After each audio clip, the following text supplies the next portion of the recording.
শুরু করুন, আপনি শৈশব থেকে শুরু করুন। আমি ভাইয়া শুরু করতেছে আমার বাবা মার থেকে। আমার বাবার বাড়িও বোলায়, আমার মায়ের বাড়িও বোলা। তো আমার বাবা যখন বিয়ে করে ওই ঘরে আমার দুইটা ভাই হয়। দুইটা ভাই হওয়ার পরে আমার আম্মাকে ছেড়ে দেওয়া হয়। তার মানে আপনার বাবার দ্বিতীয় বিয়ে ছিল এটা? দ্বিতীয় বিয়ের ঘরের আমি। দ্বিতীয় বিয়ের ঘরের আপনি? জি। ওকে। তো আমার ওই আম্মা নাকি বাড়িতে ঝগড়াঝাটি হয়, হইলে আমার আম্মাটা মানে দা ছেনি এসব নিয়ে এটিয়ে বের হয়।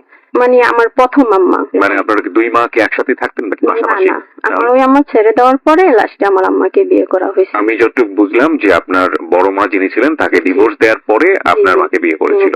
তখন ওরা বিচার টিচার বসাইছে, যত খরচ টরচ আমার আব্বা দিছে, দেওয়ার পরে আমার আব্বাকে ফিরকায় মাইটে দিয়ে হাতের সই নিয়ে টিপস সই নিয়ে আমার আম্মাকে জোর পূর্বতে ছেড়ে দেওয়া হয়েছে। তো তখন আমার আম্মার দুইটা ছেলে, একটা ছেলে একটু হাঁটে আর একটা কোলে, এরকম অবস্থায় ছেড়ে দেওয়া হয়েছে। তো আমার আব্বারা দুই ভাই এক বোন। বোনটাকে বিয়ে দেওয়ার পরে পরে সাপে কামড় দিয়ে মেরে ফেলছে। বড় কাকার ঘরে একটা ছেলে হয়, ছেলে জন্ম দিতে গিয়ে আমার কাকিমা মারা যায়। এখন বর্তমানে 3টা বাচ্চা। দাদি এত সহজ সরল যে ভাইয়া কোনো হিসাব কিতাব কিছুই জানতো না। তো ওনার 3টা বাচ্চা মানুষ করা কোনো সম্ভব হয়েছিল না। তারপর আমার আব্বাকে বিয়ে করাবে, আমার কাকাকে বিয়ে করাইছে, আর আমার কাকার ঘরে একটা মেয়ে হয়েছে, আর আমার কাকাও মারা গেছে। আর আমার ওই কাকিমা মেয়েটাকে নিয়ে তার বাবার বাড়ি চলে গেছে। তখন 3টা আছে, একটা চাচাতো ভাই আর দুইটা আমার ভাই। তখন আমার আম্মার বয়স চলে 12 বছর। এখন আমার আম্মাকে দেখতে যায় আমার দাদি। দেখে দেখার পরে আমার আম্মাকে দেখে পছন্দ হইলো। তো আমার বড় মামা রাজি না, কিন্তু আমার নানায় রাজি হয়ে গেল যে অনেক জায়গা জমিন আছে। রাজি হওয়ার পরে আমার বড় মামা আমার মাকে পরিচয় দেয়নি। মনে করেন আমার আম্মাও আস্তে আস্তে প্রেগনেন্ট হয়ে যায়। এভাবে আমার 3টা ভাই 2টা বোন হয়। হওয়ার পরে মারা যায়, একটাও থাকে না। এরকম করতে করতে পরবর্তীতে আমার একটা ভাই হয়, হওয়ার পরে থাকে শুধু একটা না 3টা ভাই হয় একটার পর পর। ওই যে আগের ঘরে 2টা ভাই, বড় যেটা সেটা আবার মনে করেন আমার মাকে দেখতে পারতো না, আমার মা আবার তাকে দেখতে পারতো না, দুইজন দুইজনকে জ্বালাইতো। আবার আমার ওই ভাইটা কিভাবে যেন চুরি করে চট্টগ্রামে চলে আসে। চট্টগ্রাম আবার আমাদের দুই সম্পর্কের একটা ফুফার জামাই ওরা থাকে। তো কিভাবে যেন খোঁজ করে ওনার কাছে আসছে। তো উনি আবার চট্টগ্রাম ফিশারির গেটে একটা সরকারি চাকরি নিয়ে দেয় সিকিউরিটির। যাওয়ার পরে এদিকে আমাদের গ্রামের বাড়ি নদীতে মানে খুব দ্রুত ভাঙতাছে। আমার মা আবার আমার ওই চাচাটা ভাইটাকে বিয়ে করাইছে, বিয়ে করে বলছে যে তোমরা কি আমাদের সঙ্গে চট্টগ্রাম যাবা, বাড়ি টাড়ি সব ভাঙিয়ে ফেলতেছে। তখন আমার মা আমার 3 ভাইকে নিয়ে চট্টগ্রাম চলে আসবে। তখন আমার ওই চাচাতো ভাই বউ তারা আসবে না, আমার মা আমার আব্বা চট্টগ্রাম চলে আসে। আইসা তারপরে যে আমার ভাড়া বাসা নেয়, ভাড়া বাসা নিয়ে কাজকর্ম করে। পরে আমার ভাই শুনতে পায়, আমার ভাইও কিছু টাকা দেয় ওই আগের ঘরের ভাইটা। আর আমার আপন 3 ভাই তো ছোট, তেমন কোনো কাজকর্ম করতে পারে না। তো আগের ঘরে 2 ভাই, পরের ঘরে 3 ভাই, মোট 5 ভাই, কিন্তু সবাই একটা বোন বোন করতেছে। পরবর্তীতে আমি হওয়ার পরে তো সবাই অনেক খুশি, আমার ভাইয়ারাও অনেক খুশি, আপন ভাই সৎ ভাই সবাই আমাকে খুব আদর করে, আমার বাবা মা আমাকে খুব আদর করে। তো ভাই আমি যখন আস্তে আস্তে একটু বড় হইতে থাকি, আমার বয়স তখন মনে করেন 5-6 এরকম। আমার বড় ভাই রিক্সা কিনে, উনি আবার রিক্সার ব্যবসা করে, রিক্সা ভাড়া দেয়। এক লোক তাকেও ভাড়া দিতেছে। উনি আবার বরিশাল না ভোলা, চরপেশন জেলা ওনাদের। ওনাকে রিক্সা দিছে, দেওয়ার পরে উনি 2 মাসের মতো চালাইছেন, তারপরে রিক্সাটা নিয়ে বিক্রি করে দিছে। তো ওই ড্রাইভারকে খুঁজতেছে, পাইনি। পরবর্তীতে পাই আমার ভাইয়া কিছু লোকজন ওরে কয়েকটা মাইট টাইট দেয়। দেওয়ার পরে সেই লোক অনেক খেপে যায়। আমার ভাইয়ার আর কিছু করতে পারে না, উনি আবার শহরে যায়, নিউ মার্কেটের ওদিকে যায় গাড়ি চালায়। আমার মেজো ভাই 3 নম্বর ভাইটা, সে আবার ওই শহরে পূর্ব মাদার বাড়ি আছে চট্টগ্রাম, ওইখানে একটা চাকরি করে চায়ের দোকানে চাকরি করে। পরে ওইখানে ওনার নাক মুখটা পুড়ে যায়, নানুটির চুলা ধরাইতে গিয়ে নাক মুখ পুড়ে যায়। পুড়ে গেলে ওইখানে একটা খালা বানায়, সেই খালাটাই ওর চিকিৎসা করে। তো আমাদের বাড়ি থেকে যখন আমার বাবা মারা শুনতে পাইলো, আমার বাবা ছিল না, বাবা তারপরে মারা গেছে, শুনতে পাই, তখন আইসা ওরে দেখে যায়। তো এভাবে আমাকেও নিয়ে আসতো, আমিও পরবর্তীতে জায়গাটা চিনতে পারলাম। চিনার পরে একদিন আমার আম্মা আমাকে পাঠায় 5 টাকার মরিচ কেনার জন্য।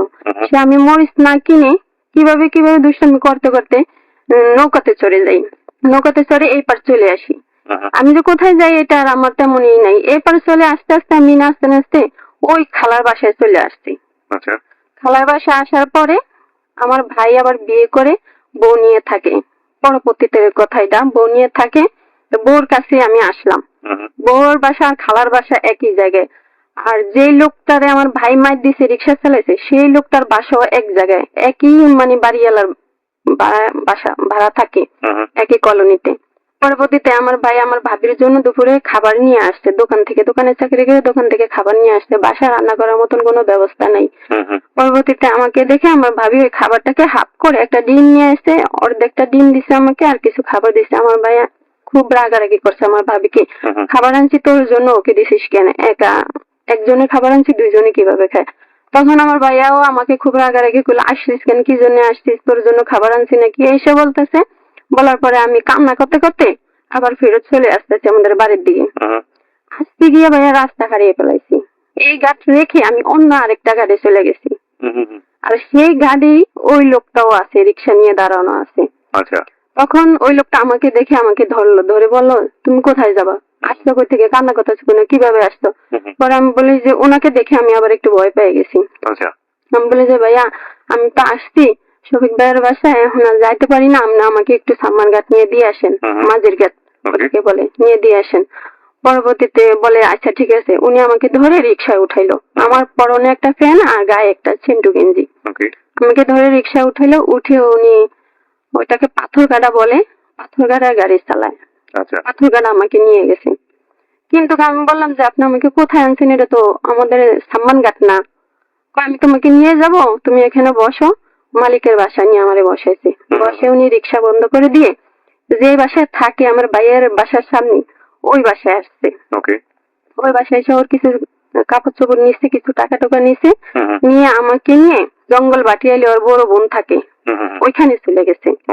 ওইখানে গেছে, আর ওইখানে আশেপাশের মানুষ তো দেখে আমাকে অনেকজনে হুসি পুষাপুষি করতেছে। পরে ওর বোন বলতেছে তুই ওকে নিয়ে এখানে থাকতে পারবি না। কিন্তু ওদের ভিতরে কি হয় না হয় এটা আর আমি জানি না।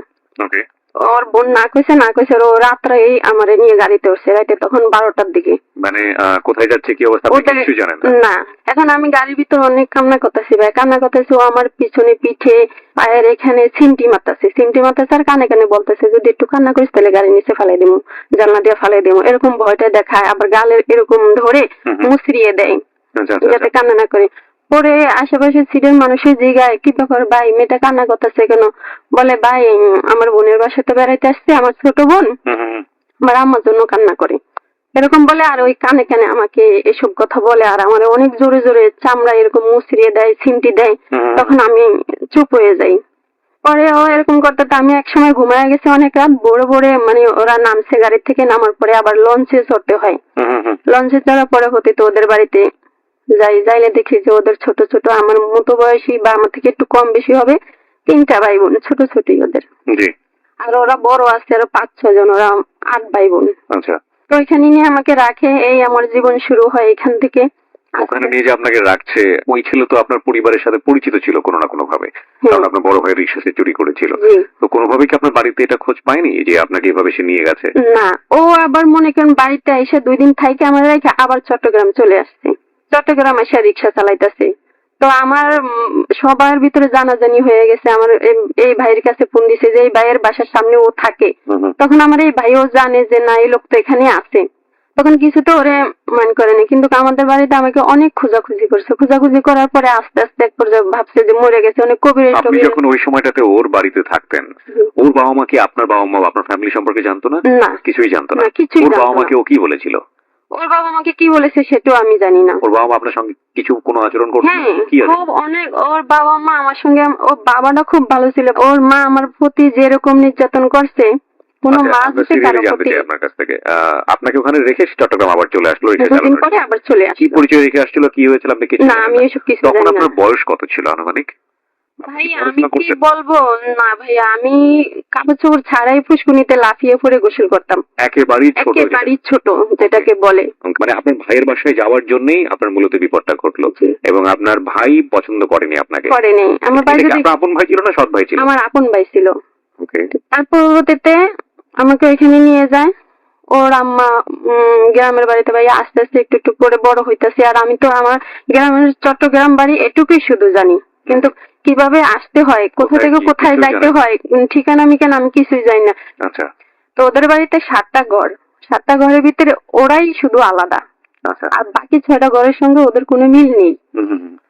পরবর্তীতে ওই ছেলে আবার প্রথমে বিয়ে করছে, বিয়ে করার পরে ওই বউর উপরে খুবই নির্যাতন করছিল। হুম হুম হুম। করার পরে তারা আবার ওই ছেলেকে টাকা দিয়ে বউ সারে ডিভোর্স দিয়ে নিয়ে গেছে। তার পরবর্তীতে আমাকে আবার ধরে এই যে নিয়ে আসলো, মানে আমি বাড়িতে গিয়ে শোনার পরে। তারপরে আমি আস্তে আস্তে এভাবে কান্না করতে করতে একটা পর্যায়ে যায় ওর মা আমাকে খুবই মারে, 2 গাল মানে ফুলাইলা থাপড়াইতে থাপড়াইতে কেন কান্না করি টরি। তখন আস্তে আস্তে একটু একটু করে বড় হই। মানুষের মরিচ তারপরে ডাল এসবের সিজন যখন আসে তখন ভাইয়া এগুলো তুলতে এত রোদ ভাইয়া, মানে জান বের হয়ে যায়, মানে ওই রোদ্রে এগুলো তুলতে হয়। সারাদিন তুললে মানে যতগুলো তুলতে পারি ওগুলোর 5-6 ভাগ করে করার পরে একটা ভাগ আমাকে দেয়, দিলে সেগুলো বাসায় আনতে হয়। না করলে না ভাইয়া সারাদিন ও খাবার দেয় না। আর এত অভাব, কচু গাছ না ভাইয়া সিদ্ধ করে শুধু লবণ দিয়ে সিদ্ধ করে ওগুলাই ফেলেতে বাইরে বাইরে দিত, আর ওগুলাই খেতাম। তারপরে ভাইয়া লাকড়ি টুকায় আনতে হইতো, পাতা কুড়ায় আনতে হইতো। আমার পক্ষে ওই বস্তা আগলা করার ওটা উসকে আনতে পারতাম না। হ্যাঁ ছিঁড়ে আনলে বস্তা ছিঁড়ে যেত, চুল ধরে অনেক মার দিত ভাইয়া। আর খুব খালি গায়ে থাকতাম, তারপরে একটা কিছু কিনে দিতে পারতো না। তারপরে এইভাবে আমার দিনগুলো যায়। যাওয়ার পরে ও 8-9 মাস পরে আবার বাড়িতে যায়। বাড়িতে যাওয়ার পরে তখন ভাই আমি হাতে পায়ে গায়ে করতে একটু বড়ই হয়েছি। হওয়ার পরে ও আমাকে কাছে টানে, ডাক দেয়, চকলেট টকলেট কিনে এনে ডাক দেয়, দিয়ে গাল টাল ধরে। তা না আমার কাছে কেমন জানি লাগলো। ও এখন আর আমি ও চকলেট বা যে কোনো কিছুই দেখ আমি আর ওর কাছে যাই না। তখন নাকি ওর মায়ের কাছে বললো যে আমি ওকে বিয়ে করব, মানে এটা আমাকে বিয়ে করব। আপনি পরবর্তীতে শুনেছেন? শুনেছি। পরবর্তীতে ওর মা বলতেছে যে ও তো এখনো ছোট, এত তাড়াতাড়ি বিয়ে করা যাবে না।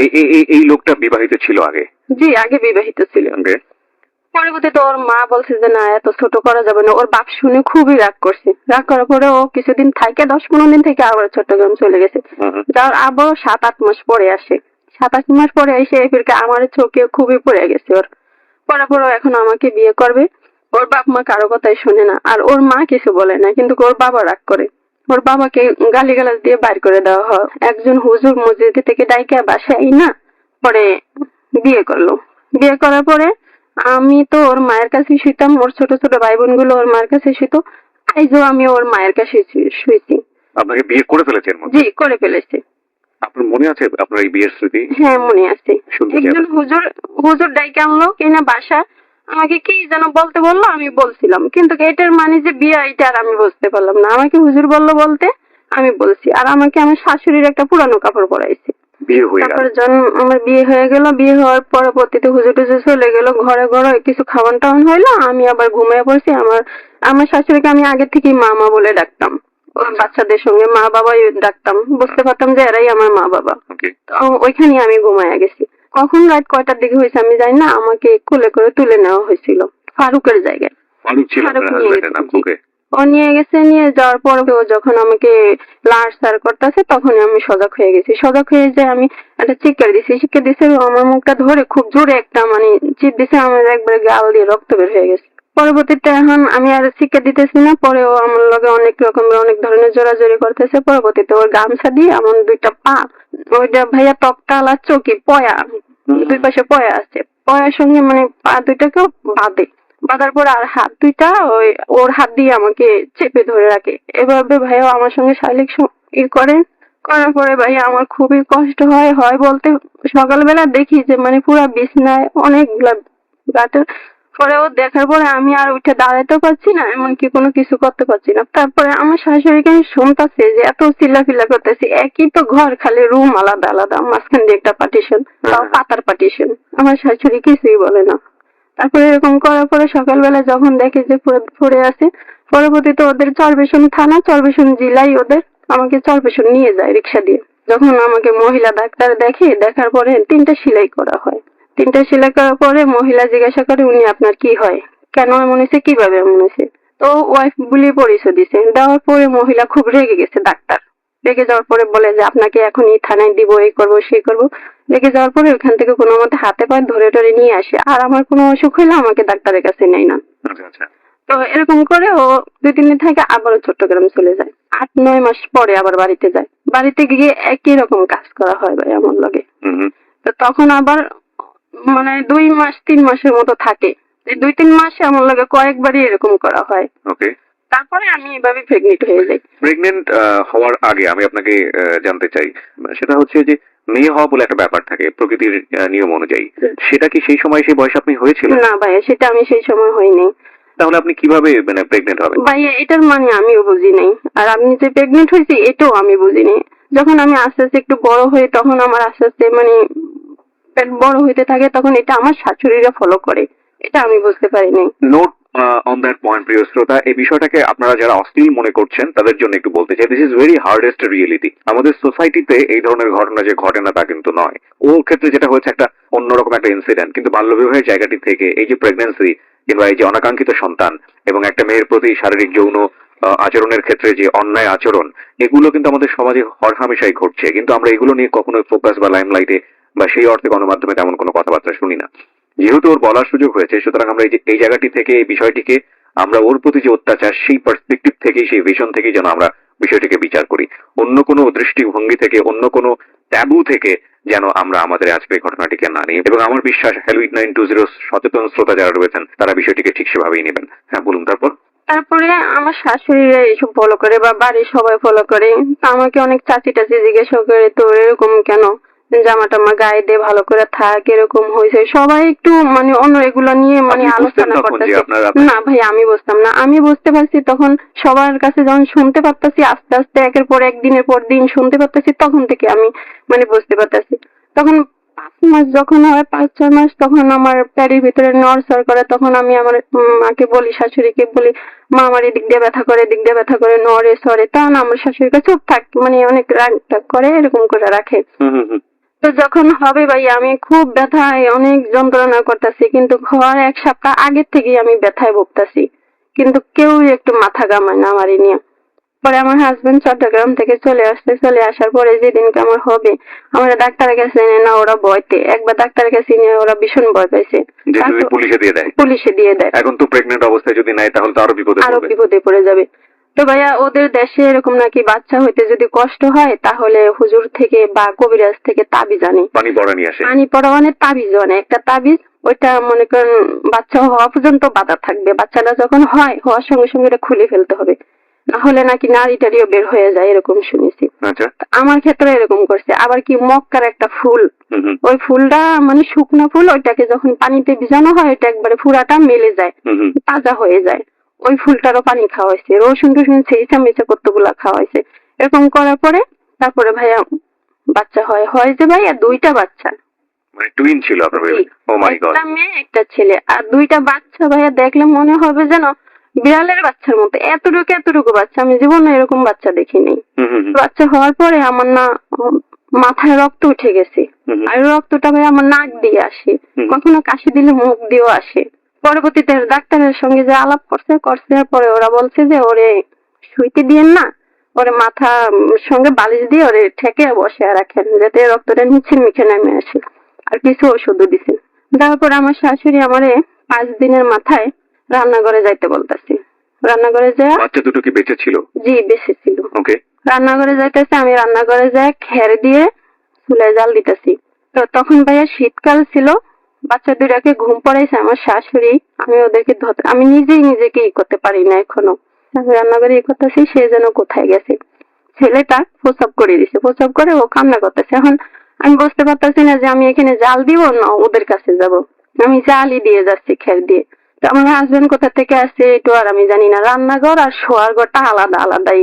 ও আইসা ওর গায়ের থেকে খেতাটা নিয়ে ছেলেটার মুখটা চাপা ধরছে, চাপা ধরে রাখছে।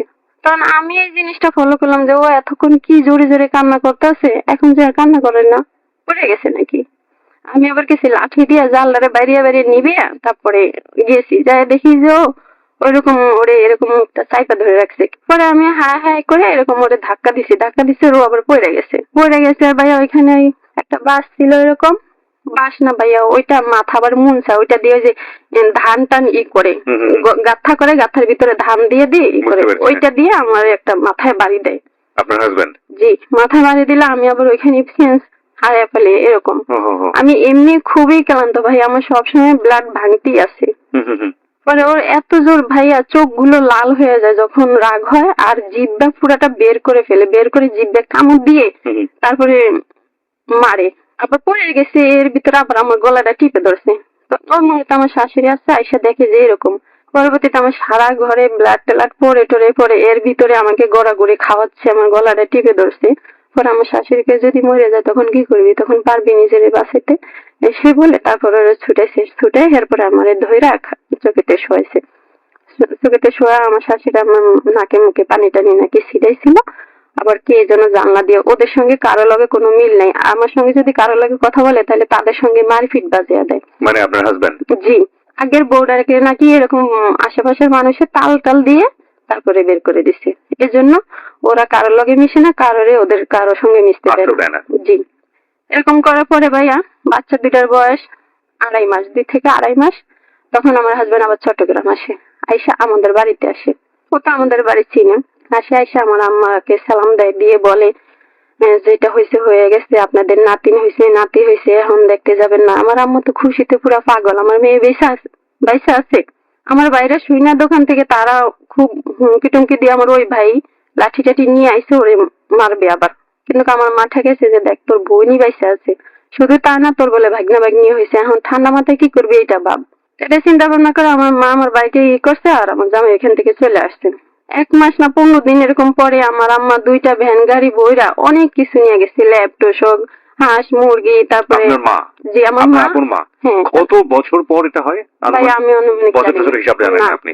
ওকে। আপনার মার চেহারা তখন মনে আছে? আপনার যখন এই ঘটনাটা ঘটছে, আপনার মা যখন আপনার বাড়িতে আসছে এত কিছু নিয়ে? না ভাই আমার মনে ততক্ষণে মার চেহারাও ভুলে গেছেন? না। This is the real fact, প্রিয় শ্রোতা। ওর মার চেহারাও মনে করতে পারছে না, এমন সময়ের ঘটনা। কারণ এত ছোটবেলায় হারিয়ে গিয়েছিল, এবং যতদিন পরে মা ওর বাড়িতে আসছে, ওর যখন সন্তান হয়ে গেছে, তখন মার চেহারাও মনে করতে পারছে না। আমার মারা এতদিন সময় গেল, আপনি আপনার হাজবেন্ডকে কখনো বলেন নাই যে আমার আসল মাকে আমার আসল মায়ের কাছে নিয়ে যাও, বা এরকম কিছু বলেন? হ্যাঁ ভাইয়া, আমি যখন থেকে ওই বাড়িতে গেছি তখন থেকেই আমি অনেক কাঁদতাম, যেখানে সেখানে বসে থাকতাম, খাইতাম না, ওদের কারো লগে মিশতাম না। আমি বাড়ি যাব, আমি আমার আম্মার কাছে যাব, আমি বাড়ি যাব। তখন আমাকে সব সময় খালি আমার শাশুড়ি মারতো, মাথা চুল ধরে বেড়ার সঙ্গে বা যে কোনো পালার সঙ্গে, ওদের তো পালাগুলো বাঁশের পালা বলে ওগুলা, খুঁটি গুলারে, ওগুলোর সঙ্গে ঢুসিয়ে দিত, চুল ধরে এরকম টান দিত, চুল ধরে আবার 2 গালে থাপড়াইতো। আমি মার খেতে খেতে এক পর্যায়ে ভুলে গেছি সবকিছু। আর সবসময় কাজে কর্মে পাঠাইতো, ওইখানে গিয়ে আমি বসে বসে কাঁদতাম অনেক। আচ্ছা আচ্ছা, হ্যাঁ বলুন। তারপর পরবর্তীতে আমার জামাই চলে যায় ওনার কাজে। আমার মা তার 15-20 দিন পরে এগুলো ম্যানেজ করে ওরে খবর দেয়, জামাই থেকে ঠিকানা মিকানা জানার পরে আমার আম্মারা 15-20 দিন পরে যায়, সবকিছু নিয়ে যায়, ল্যাপটপ, ঘাস মুরগি মানে ইত্যাদি যা লাগবে যাবতীয় 2টা ভ্যান গাড়ি ভরে এসব নিয়ে যায়। নিয়ে যাওয়ার পরে বাড়িতে যায়, সবাই দেখে বলে যে এই ফ্যামিলির মেয়েটার এখানে এসে এত নির্যাতন সহ্য করে। এর ভিতর ভাইয়া একটা কথা আমি ভুলে গেছি, একটু পিছনে যাচ্ছি। বলুন। আমার একবার আমাকে খাইতে দেওয়া হয়েছে, তখন একটা বাচ্চা আমার কোলে, যত সময় ছেলেটা। তো কলসি এই পাশে আবার আমার কলসি আছে, কলসির মুখে একটা কাঁচের প্লেট রাখছিলাম আমি। আমার হাজবেন্ড বলছে প্লেটটা কিন্তু পড়ে যাবে, হাতের লাড়া খাইলে প্লেটটা নিচে রাখ। আমি আবার রাখি না, আমি কিছু পড়বে না বলে আমি বাদে খাচ্ছি। কারণ এই হাতটা লাড়া দিচ্ছে, আর আমার হাতের কোন লগে প্লেটটা পড়ে ভেঙে গেছে। আমার হাজবেন্ড কি করলো, বাচ্চাটাকে নিয়ে খাড়ির ভিতরে ধুম করে শোয়াইলো ভাইয়া। আমার 2টা পা ধরে না উঁচু মুখে নিয়ে উপরের দিকে পা 2টা মাথা ধরে কয়েকটা বাড়ি দিছে পাকার লগে। আপনার হাজবেন্ড? আমার হাজবেন্ড প্লেটটার জন্য। ওইখান থেকে ভাইয়া আমার মাথায় খুবই সমস্যা, আমি মানসিক রোগে ভুগতেছি। কয়েকটা বাড়ি দেয় মাটির লগে, অনেক 4-5টা মানে দেয়, পা 2টাকে উপরে নিয়ে ধরে। পরবর্তীতে আমি আবার এখানে যাচ্ছি, এই কথা বলতে ভুলে গেছি। অনেক রকম ভাবে নির্যাতন করছে, আপনার উপর অনেক নির্যাতন করতো। হ্যাঁ। তারপরে আমার আম্মারা যাইলে মানুষ এরকম ভাবে যে ফ্যামিলির মেয়েটা এখানে এসে এরকম ভাবে অত্যাচার করতেছে এসে। পরে আমার মারা যায় চলে আসে, আমার মারা যায় তারপর দুপুরে খায়, রাত্রে খায়, তারপরের দিন সকালবেলা খাওয়া দাওয়া করে চলে আসে। এডুকের ভিতরে আমার একবার মার দিছে, এডুক সময়ের ভিতরে আমার আম্মাদের সামনে আমাকে একবার মারছে।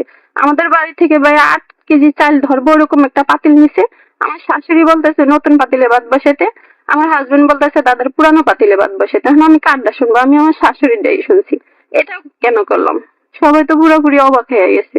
তারপর দিন সকালবেলা না খেয়ে সবাই চলে গেছে। ওকে। রাগ টাগ করে সবাই চলে গেছে।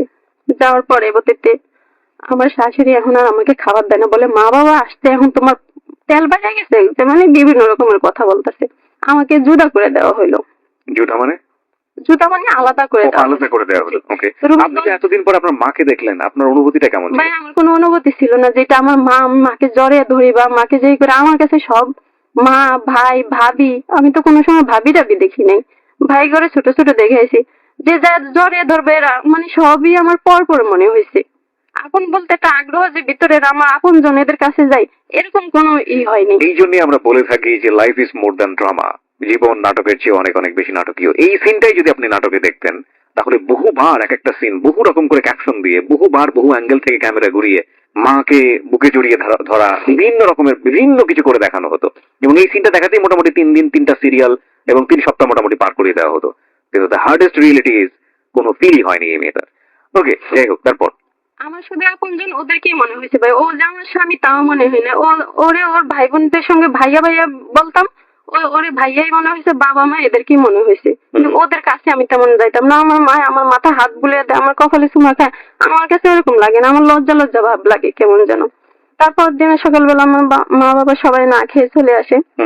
আসার পরে আমার শাশুড়ি, আমার ননদরা আমার লগে খুবই ঝগড়াঝাটি করে। আমার ননদে আমার যায় মারার পরে একটা পর্যায়ে গিয়ে দরজাটা বন্ধ করে দিয়ে আমাকে আলাদা করে দেওয়া হয়। ছোট ছোট 2টা পাতিল, 2টা ফেলে দিয়ে আমাদের আলাদা করে দেয়। আলাদা করে দেওয়ার পরে এখন আমি কি করবো, আমি তো কিছু করতে পারি না। আমার জামাই চাল কিনে নিয়ে এসে 1 কেজি, কারণ আমি ওটা ভাত রান্না করছি। ভাত রান্না করে আমি খাইছি। আমি খাওয়ার পরে আমার শাশুড়ি আবার কি করতো, ওদের তো ভাইয়া খুব অভাব, মাপা চাইলে ভাত রান্না করতো। ভাত রান্না করে আমার শাশুড়ি ওই নারিকেলের মালা দিয়ে, ওরা তখন ভাত তরকারি বাড়তো, চামচের কোনো ছিল না। তো নারিকেলের মালাটা সাইডে একটু পরিষ্কার করতো, এক মাথায় একটু মুঞ্চা করে রাখতো। আচ্ছা। ওই নারিকেলের মালাটা ভাইয়া ভাত ছড়ে মাঝখান দিয়ে ফাঁক করা, নারিকেলের মালাটা ডুবায় উপরে দিয়ে ভাত দিয়ে সমান করে রাখতো। আর যে মাথাটা মুঞ্চা করে রাখছে ওইটা ভাতের সমান সমান করে রাখতো। যদি এখান থেকে ভাত কেউ খায় তাইলে মালাটা একটু দেখা যাবে, বুঝতে পারবে যেখান থেকে ভাত নিয়ে কেউ খাইছে। আচ্ছা আচ্ছা আচ্ছা। ওনার যে আরো 2টা 3টা ছোট ছোট বাচ্চা, উনি আবার হাঁসের বাচ্চা বিলে ছাইড়া দিছে, ওগুলা খুঁজতে গেছে। ওনার একটা ছেলে ওইখান থেকে ভাত নিয়ে খাইছে। এইটা আবার আমি দেখছি। কিন্তু আমার শাশুড়ি আইসা ভাত নাড়ানো দেখা আমার ঘরে এসে আমার পাতিল নিয়ে, আর একই সাইলে ভাত ভাইয়া, একই জমিনে বর্গা চাষ করা হয়েছে, ওই সাইলটা কি ভাগ করে নিছে, তাহলে একই সাইলে ভাত তো একই রকম হবে। ওকে। তো উনি কি করছে, আমার পাতিল ওনার পাতিল নিয়ে, ওনার আবার আমার চাচা শ্বশুর মেম্বার তাদের ঘরে নিয়ে দেখাইতেছে, দেখেন আমার পাতিলের ভাতেই পাতিলে। তখন আমার কাছে পুরো এই ব্যাপারটা, আমি কোনো কথাই বলতে পারলাম না। তখন বুঝতে পেরেছি যে আপনাকে আলাদা করে দেওয়ার পরেও আপনাদের সংসারের মধ্যে একটা ঝামেলা তৈরি হচ্ছে। জি। আমার স্বামী আইসা আমাকে এমন উল্টা পাল্টা মার দিল। পরবর্তীতে ভাইয়া তখন না আমার ঘরে ওই যে ধানের ওষুধ ছিল, আমি ওইখান থেকে কিছু ওষুধ খাইয়া ফেলি যে বেশি একটা না, কিন্তু একটা ঢোক খাইয়া ফেলি আমি, আর বাকিটা খাইতে পারি না। আমার হাজবেন্ড এসে ধরে ফেলে, চাটাচাটির লাগে সবগুলো ওষুধ পড়ে যায়। পরে যাওয়ার পরেও আবার চিক্কা বাক্কা দিয়ে ওটা আশেপাশে তখন সবাই আসে, আইসা আমাকে তেঁতুল গোলায় আর ডিম ভাঙ্গিয়া, ডিমের সাদা অংশ এরকম করে টোরে খাবে, অনেক বমি করায়। তখন মনে হয় সন্ধ্যা 7টা 8টা হবে, আমাকে পানিতে 1-1.5 ঘন্টা ডুবাইয়া রাখে পুষ্পিতে নামাইয়া। কিন্তু তারপর ভাই আমি মরি নেই কেন আমি জানি না। তার পরবর্তীতে মনে করেন 20টা খাওয়ার পরে কিছুদিন এভাবে যাওয়ার কিছুদিন পরে আমার মা আর আমার ভাই আসে, বড় ভাই আসে, কোরবানি গোশত নিয়ে আর আতপ সেলের গুঁড়া নিয়ে আসে। আমার মারা আসছে, কোনো বাজার সদাই কিছু নেই, ঘরে চাইলো নাই। আমার শাশুড়িরা কোনো মাথা ঘামায় না। সারা রাত আমার মা আর আমার ভাই না খেয়ে ঘুমায় রয়েছে ওদের বারিন্দায়, যে বারিন্দার কোনো বেড়া নেই, উপর দিয়ে শুধু চাল আছে। তো ওই জায়গায় আমার মা আর আমার ভাই রে আমি একটা খেতা নিয়ে বিছিয়ে দিছি, ওরা সারা রাত ওই জায়গায় না খেয়েছিল। সকালবেলা উঠা আমি কি করলাম, আমার ভাই আর আমি ওইটা যে গুঁড়া নিয়ে আসছে ওরা, ওই গুঁড়াটা দিয়ে রুটি বানাইছি আর ওদের গোস্তই রান্না করেছি, করে ওদেরকে খাইতে দিছি। আমার হাজবেন্ডের সঙ্গে আমার ভাইয়ের সঙ্গে মারামারি হয় এই জায়গায়। সকালবেলা আমি যখন ওদেরকে রুটি গোস্ত খাওয়াইলাম, তারপরে একটা কথা নিয়ে ওইখানে হাতাহাতি হয়, মারামারি হয়। তখন আমার জামাই রে একটা বাঁশ নিয়ে চলে যাইতেছে আমার জামাই ভাইরে মারার জন্য, আমার আম্মার সামনে দাঁড়াইছে আর আমার আম্মাকে 2টা বাড়ি দিছে বাঁশ দিয়ে। তখন আমার ভাই খুব চেতে যায়, চেতে গেল, আমার ভাইয়ের লগে অনেকটা মারামারি হইলো। ওদের বাড়ি আমার ভাই তেমন একটা পারে না। আমার ভাইয়াকে এখানে একটা কামড় দিয়ে ভাইয়া এতটুকু মাংস ও মুখে করে নিয়েই যায়। কে এটা, আপনার জামাই? আমার হাজবেন্ড। আমার ভাইয়ার এখানে এত বড় একটা গর্ত পড়ে যায়, আমার ভাইয়া মাগো করে মাটিতে পড়ে যায় ভাইয়া, রক্তে পুরা উঠান ভাইসা যায় ওদের। পরবর্তীতে ওদের সর্বশন থানায় গিয়ে আমার ভাইয়া এটাকে বেন্টিশ করে ওইখান থেকে আমার মাকে নিয়ে চলে যায় দেশে। গিয়ে কর্ণফুলী থানায় যায় ওরা। থানায় গিয়ে জিটি করে আর সবকিছু বিস্তারিত বলে। বলার পরে ওরা এখান থেকে একটা কাগজ দেয়, দিয়ে আমার মা আর আমার ভাই আবার ওদের সর্বেশন আসে। ওদের থানায় যায়, থানায় গিয়ে দেখায় পুলিশে, দেখাইলে পুলিশ আবার আরেকটা কাগজ লিখে ওদের চেয়ারম্যানের কাছে পাঠায়। ওনার কাছে পাঠাইলে উনি আবার ওদের বাড়িতে চৌকিদার পাঠায়। তো চৌকিদার পাঠাইলে চৌকিদার ওরে ধরে নিয়ে যায়। আপনার হাজবেন্ডকে? জি, ওরা বাজারে নাই। আমার আম্মা আর আমার ভাই চেয়ারম্যানের কাছেই আছে। তখন আমার ননস আর আমার শাশুড়ি আমাকে এখন এত আদর করে আর অনেক কিছু বোঝায়। আমি বুঝতেছি না কেন আমাকে এসব শেখানো হয়। আর আমার যে মা ভাই আসছে এটাও আমি এখনো জানি না। কিন্তু পরবর্তীতে দেখলাম ও আমার হাজবেন্ডে নাকি চেয়ারম্যানে কয়েকটা থাপ্পড় ছোঁয়ার দিছে ওইখানে। আমার আম্মার আমার ভাইয়ের পা ধরে মাপটা চাওয়াইছে। চাওয়ানোর পরে বলছে যে এদেরকে আমি তোর সঙ্গে করে দিয়ে দিলাম, মান সম্মান মতো এদের মান সম্মান বজায় রাখবি, এদের সঙ্গে এদের মেয়ে নাতিন সহ দিয়ে দিবি, কিছুদিন বেড়ে আবার চলে আসবে।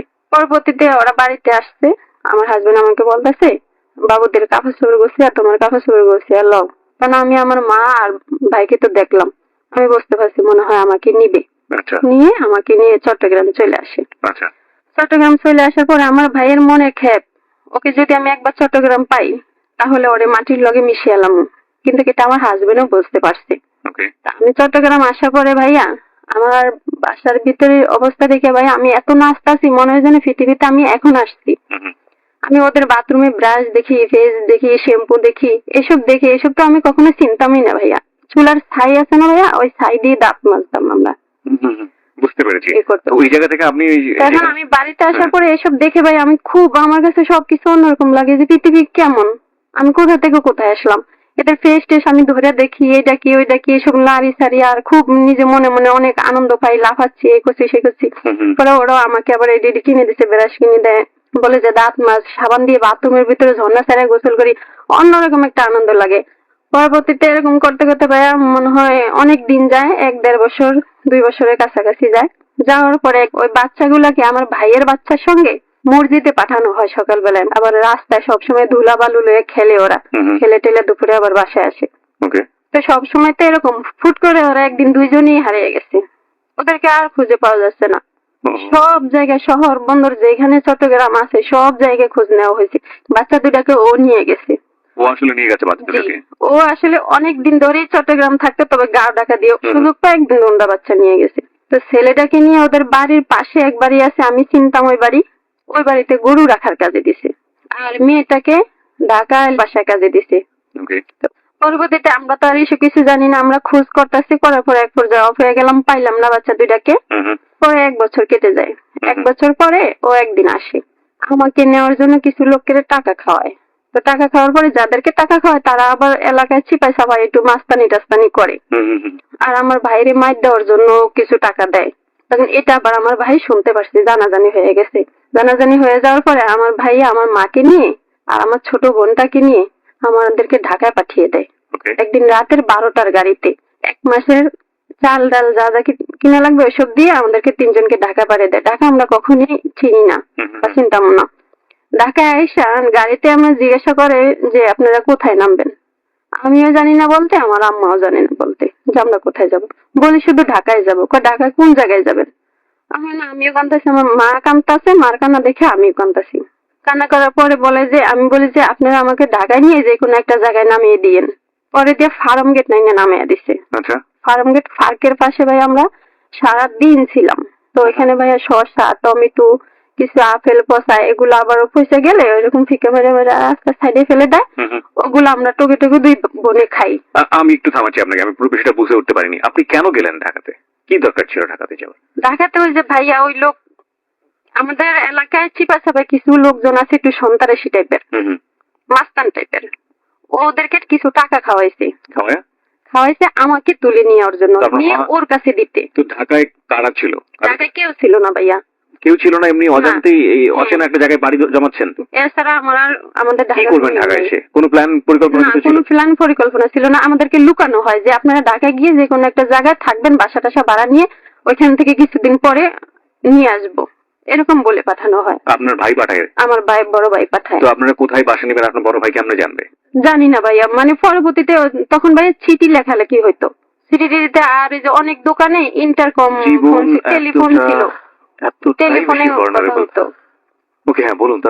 তারপরে ভাই আমাদেরকে ফার্ম গেট নামিয়ে দিচ্ছে, আমরা পার্কের পাশে সারাদিন বসেছিলাম রোদের ভিতরে। আমার মা পড়ে গেছিল একটা পর্যায়ে, পরে বস্তার উপরেই আমার মা এরকম ঢেলান দিয়ে শুয়েছে, আর আমরা দুই বোন ওই টমেটো তারপরে শসা কিছু আপেল টাপেল খুঁজে গেলে যেগুলো ফালাইয়া দেয় ওগুলো আমরা দুই বোন খুঁটা খুঁটা আইনে খাই, আবার গায়ের লগে এরকম মুছা দিয়ে মারও আইনে দেই খাওয়ার জন্য। মাই তো বস্তা নিয়েই বসে আছে।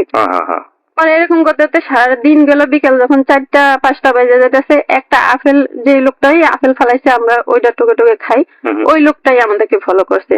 উনি আসলে এখানে আইসা বলতেছে যে খালাম্মা আপনারা সকালবেলা দেখতেছি এই জায়গায় এত রোদের ভিতরে এখানে বসে রয়েছেন, এই যে বাচ্চা দুইটাই। তারপরে বলতেছে যে আপনারা কোথা থেকে আসছেন, কোথায় যাবেন, কেন এখানে এরকম রয়েছেন। আমার মা অসুস্থ, এত অসুস্থ গেছে কথাই বলতে পারে না। কারণ আমি বলছি আমরা চট্টগ্রাম থেকে আসছি। যাবা কোথায়? আমি কি আসছি তো ঢাকায়। এখন কোথায় যাবো? আমি তো জানি না এখন কোথায় যাবো, গাড়ি আমাদেরকে এখানে নামিয়ে দিচ্ছে, আমরা এখানে বসে আছি। পরে আমার মা ওইটা কোনো মতে বসে বলে যে বাবা আমরা তো একটা বিপদে পড়ে ঢাকায় আসছি, এখন আমরা একটু থাকার আশ্রয় চাইতেছি, আমাদেরকে একটা বাসা টাসার কিছুতে চিনি না, কখনো আইনে একটা বাসার ব্যবস্থা করে দাও। কারণ ওই লোকটাও আবার মেসে থাকে, একটা ফ্যামিলির সঙ্গে থাকে, টাকা দিয়ে খায়, ওই ফ্যামিলির কাছে নিয়ে আসছে। একটা কুলি ডাইকে বস্তাগুলো উঠেছে, উঠে ওই বাসায় নিয়ে আসছে। বাসায় নিয়ে আসার পরে ওনাদের বাসা রাখার কোনো জায়গা নাই, কিন্তু ওনারা খাওয়াইছিল তখন। রাত্রে একবেলা খাওয়াইছে, খাওয়াইয়া একটা বাসায় কাজের বুয়া চাইতেছে। তো ওই বাসাটায় যা ওই মহিলা নিয়ে গেছে আমার আম্মারে নিয়ে যায় কথা বলাইছে যে ভাঙতি মাস ভাইয়া তখন মনে মাসের 6-7 দিন আছে, এখন তো আমরা বাসাও কোথাও পাবো না, খালি না 1 তারিখ ছাড়া, তখন কই থাকবো। তখন বলতেছে যে এই মহিলারে আপনারা রাখেন, 2টা বাচ্চা সহ 2টা মেয়ে আছে ওনার সঙ্গে, একটা রুমে রাখেন, আর উনি দরকারে কয়দিন কাজ করে দিব। এই কথা বললা ওই 3 তালা নিয়ে ওই মহিলা আমার আম্মারে এরকম বলা বলিতে কথা ঠিক হয়েছে। তারপরে আমরা ওইখানে রাত্রে গেছি, রাত্রে যায় ভাঙতি মাসের কয়দিনই ওই জায়গায় ছিলাম। তারপরে একটা রুম ওই মহিলারে নিয়েই আমার আম্মা খুঁজা ছোট্ট একটা রুম বের করছে। বের করার পরে রুমটা 1500 টাকা ভাড়া, 1200 টাকা ভাড়া। পরে এখন আমার আম্মারে 3000 টাকা দিছে আমার ভাইয়া, 1 মাসের ভাড়া 1200 টাকা। তারপরে আমরা কি করব? এখন আমার মা ওই কয়দিন ওই জায়গায় কাজ করে বাসায় যখন আমরা আসলাম, আমার মা একটা মেসে কাজ নিছে, মেসে কাজ নিয়ে আমাদেরকে খাওয়াইতেছে, আর যে টাকা পায় ওই টাকা দিয়ে ঘর ভাড়া দিয়ে দেয়। এইভাবে করতে করতে প্রায় 1 বছরের মতো হয়ে যায়। এর মধ্যে আপনারা বাড়িতে যোগাযোগ করা বা কোনো কিছু করা? আর আপনার বাবা তখন কোথায় ছিল? আমার বাবা তো ভাইয়া তখন আমাকে নিয়ে যাওয়ার কিছু বছর পরে মারা যায়। কিছু বছর পরে মারা যায় আপনার বাবা? তা আমার যে ছোট বোনটার কথা বলতেছি, ওইটা আমার আব্বা মারা যাওয়ার 14 দিন পরে নাকি আমার ওই বোনটা হয়। মানে যে ছোট বোনকে নিয়ে আপনারা এখন এই মুহূর্তে ঢাকায়? এই মুহূর্তে ঢাকায়, যে গল্পের যে মুহূর্তে আছেন আর কি। ওকে, বলুন তারপর। 1 বছর হয়ে যাওয়ার পরে এখন আমি এখন একটু ভালোই বুঝতে পারছি। আমি একদিন সকালবেলা উঠা দাঁড়াইছিলাম রাস্তার মাথায়, দেখতেছি মেয়েরা একবারে লাইন দিয়ে যাইতেছে। পিছন থেকে একটা মেয়েরে আমি ধরছি, ধরে বলতেছে যে আপু তোমরা কই যাইতেছো? পরে বলে যে আমরা অফিসে যাই। আমি কিসের অফিস? বলে যে আমরা চাকরি করি, অফিসে যাই। আমি কি আমারই নিবা তোমাদের সঙ্গে? আসো। পরে মেয়েটা আমাকে নিয়ে গেছে, নিয়ে যাওয়ার পরে মেয়েটা তো ভিতরে ঢুকে গেছে, আমাকে বলছে তুমি এখানে দাঁড়াও, আমি উপর থেকে সুপারভাইজার পাঠাবো, সুপারভাইজার তোমার লগে কথা বলে তোমার উপরে নিয়ে যাবে, তুমি যাইবে না কিন্তু। আমি তো দাঁড়িয়ে রয়েছি, সুপারভাইজার আসছে দিনের 11টা বাজে, আমি দাঁড়াইছি সকাল 8টা বাজে। 11টা বাজে আসছে, আইসা সুপারভাইজার আমার আগা থেকে মাথা পর্যন্ত এরকম তাকায় আর পর না হবে না, ছোট, আর আবার একটু ছোট, ওগুলা ভাইয়ার আসলে বাথরুমে নিয়ে লুকায়। ওকে। তখন আমার দেখে বলে যে না ছোট ভাইয়ার আসলে সমস্যা হবে, এটা বলে সুপারভাইজার ভিতরে চলে গেছে। চলে যাওয়ার পরে এখন তো ভাই আমি পিছনে যে ফিরে বাসায় যাবো, আমি তো আর চিনি না। আমি সারাদিন ওই গেটে বসে বসে কান্না করতেছি, আর আমার ক্ষুধার জ্বালায় আমার আরো বেশি কান্না। সারাদিন আমি সকালবেলা কিছু না খেয়ে বেরোইছি। তো আরেকটা সুপারভাইজার লাঞ্চ করতে বের হয়েছে, বের হয়ে দেখি যে আমি ওইখানে কান্দাছি, জুতাগুলো আমি ধুয়ে জুতার উপরে বসে আমি কান্না করতেছি। সুপারভাইজার আমাকে বলতেছে এই তুমি কে, ভিতরে ঢুকছো কিভাবে, আর এখানে বসে কান্না করো কেন? পর আমি বলতেছি যে দেখেন ভাইয়া আমার তো এই গার্মেন্টসের একটা মেয়ে নিয়ে আসছে, আমি আর মেয়েটাকে খুঁজে পাই না। আমাকে বলছে এখানে চাকরি দিবে, একটা লোক এসে আমার সঙ্গে কথা বলে গেছে, সেই লোক বলতেছে যে আমারে নিবে না, চাকরি দিবে না। আর আমি যে মেয়ের লগে আসছি ওই মেয়েরও আর পাই না, তাহলে আমি বাসায় কেমনে যাবো? পরে দেখো ওই মেয়েটার নাম কি, আমি বলি যে মেয়েটার নাম নাসিমা। মেয়েটা বলছে যে ওর নাম নাসিমা।